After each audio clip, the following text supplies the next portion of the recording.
Dans les années 2000, une petite brune débarque en France et va marquer toute une génération de jeunes filles.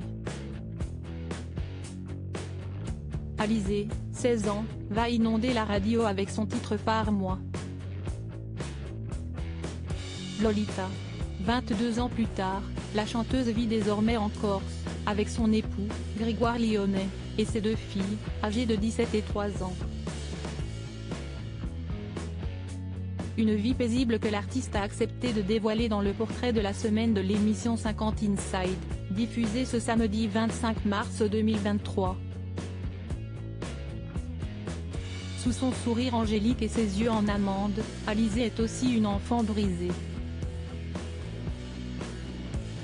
La vraie histoire si est que quand j'étais au primaire, je n'avais pas d'amis.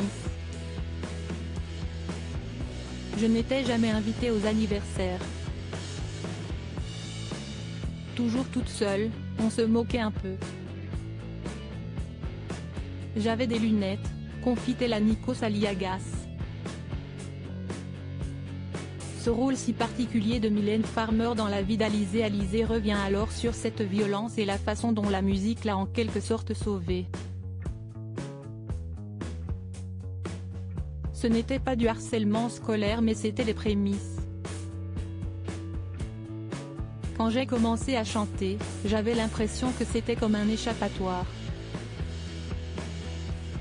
Je m'échappais et je me disais, ça y est tous ces trucs, ces embrouilles de gosses, d'ados.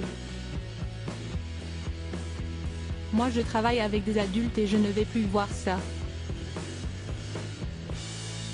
Et parmi ces adultes qui vont l'aider, il y a une certaine Mylène Farmer. Et si est auprès de Mylène Farmer qui lui écrira ses 2 premiers albums que la jeune Alizée trouve refuge et enchaîne les tubes offerts par sa nouvelle mentor, dévoile Nikos Aliagas.